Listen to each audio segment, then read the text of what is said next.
Hey everyone, it's Michael GoosebumpsFan. I hope you're doing well today. Of course, I just reviewed in front of this bookshelf like 2 days ago over the weekend. I recorded a video for another TV book, the next to last one. This is the review for the final one.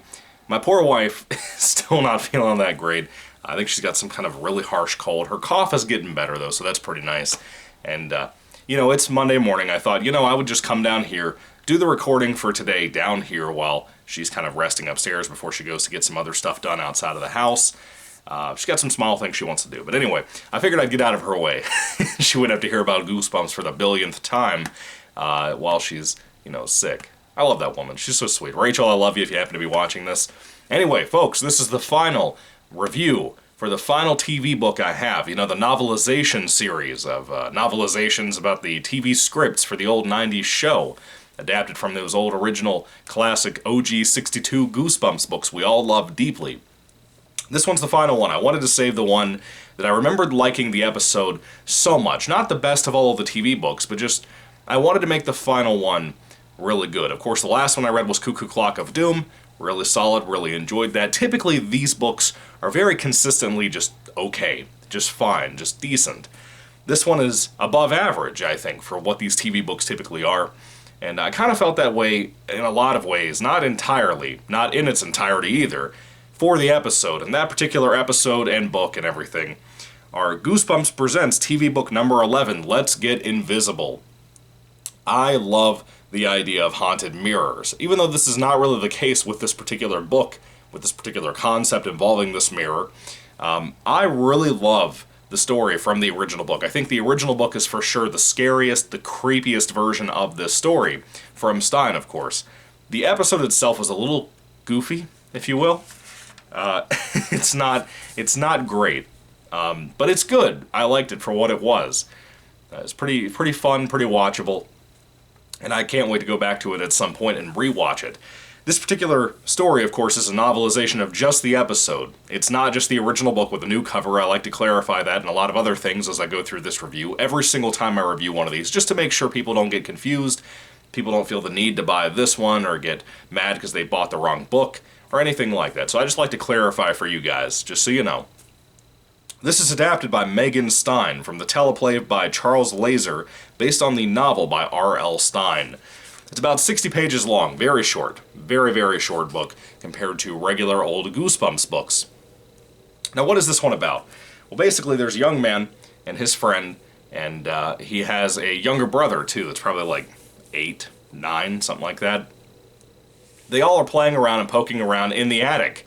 And as they're walking around up there, they happen to, the younger brother, basically, ends up, destroying one of the walls a little bit in the attic. And they're pretty sure he's going to get in trouble. But then they happen to look inside, and it seems to be like a hidden room or a hidden passage of some sort. Now, this house was the dad. It was his house growing up, which is kind of cool. And they go into this small compartment, climb through the hole in the wall they've made pretty big, and they find, again, kind of a hidden room with a massive mirror in it that happens to have a light and a light switch hanging right above it. As they tinker around with this particular mirror, they tinker around with the switch, they find out that every time they turn that light on, that whoever was touching the mirror or touching that light switch becomes invisible. The other people can hear them, they can hear them talking and whatever, and they all begin to play around with this and keep testing the light over and over again to see if they can become invisible because of how shockingly cool it is. And the more they mess with this over the coming days, it seems like they start feeling worse and worse every time they go invisible. They start to get nauseous, dizzy, sick. They start to notice different things change in the environment around them. And sometimes it's taking longer and longer for them to come back from being invisible. Usually at first, the first night, or first day, whatever, it was kind of instantaneous. As soon as you switched that light off, you came back. But now they're getting weaker and weaker, and they start to disappear for longer and longer, and it's harder for them to come back over time.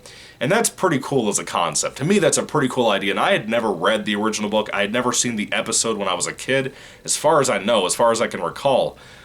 But I will tell you, if I had heard this concept, or if I had read the original book, which again I think is the best and the scariest version and concept of Let's Get Invisible, if I had experienced that story, mainly the original book, when I was a kid, I think it would have frightened me a lot. The story reminds me of the kind of shenanigans my cousins and I would get into when we were kids. It's fun. I love that. It feels like a nostalgic story I never had any kind of nostalgia for. And that's kind of the magic of Goosebumps, I think. It really manages to feel that way a lot of the time with the correct writer, with the correct concept. You know, and Let's Get Invisible, in my personal opinion, is a big standout, whether it be the original book or the episode or something like this TV book when it comes to these TV books in general. I really like it. I think Megan Stein's writing style for it is really good. I like the directions the story goes in.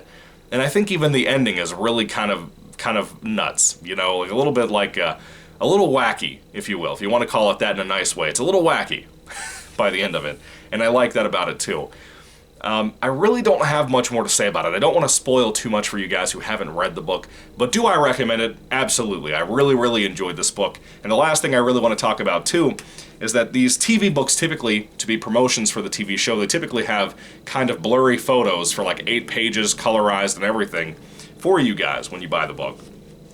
And the ones for this, of course, in this book, what are you going to do? Put stills of invisible kids in basically just empty rooms? What are you going to do with that? Well, you can't really do that. So basically, all of the photos for this book are just like pictures of the actors and actresses doing stuff, and it's okay.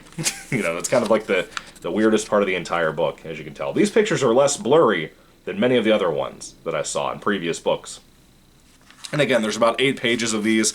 That's pretty nice. They look fine for what they are, but they're really not cool. Like, they're not pictures of, like, Slappy or the Haunted Mask or the Jack-o'-lanterns from Attack of the Jack-o'-lanterns TV book.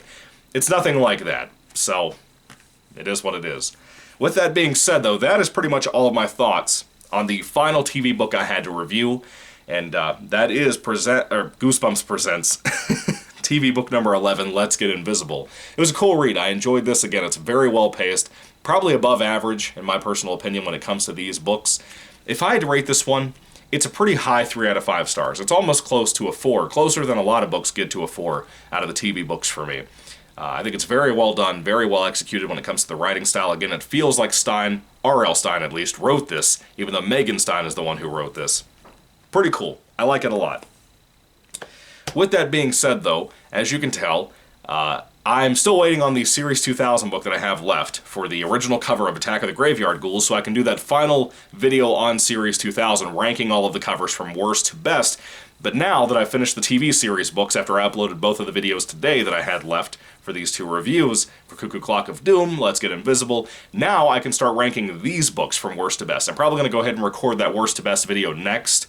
Like, as soon as I finish this video, just turn it off, turn the camera back on again. I'll probably go ahead and record that. It might not be up until tomorrow, though. Tomorrow's Valentine's Day. I hope you have a good one for that if you guys go to do anything with your wife or girlfriend or husband or boyfriend, whatever. I hope you guys have a wonderful Valentine's Day. I have some plans myself. I don't think I'll get much out aside from the ranking video, but that's another discussion. We'll see. Maybe a couple of days down the road I'll have some more stuff for you. But I won't just be ranking the stories worst to best from the TV books. Again, just like pretty much any series I've reviewed here on the channel, I plan on reviewing the covers as well. So these ones are going to be hard because these covers are usually just pictures of nothing, or just pictures of characters doing stuff, or just really not the most engaging covers ever. They probably could have benefited from having the original classic series covers on these books, but they didn't do that.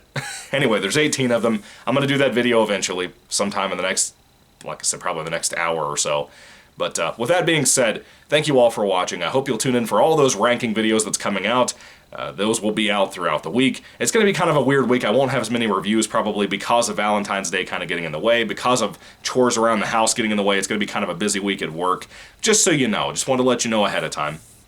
Anyway, guys, with that being said, thank you for watching. God bless you all. What are your thoughts on the Let's Get Invisible book? I'd love to hear all that down in the comment section down below. And again, it's about a 3 out of 5 stars for me, closer to 4, but pretty good. Pretty good read. I enjoyed it a lot. I forgot how much I liked a lot of that episode until I read this book, even though it's a little bit cheesier than this book is. Anyway, thank you for watching, guys. Once again, God bless you. Happy Valentine's Day tomorrow, and goodbye.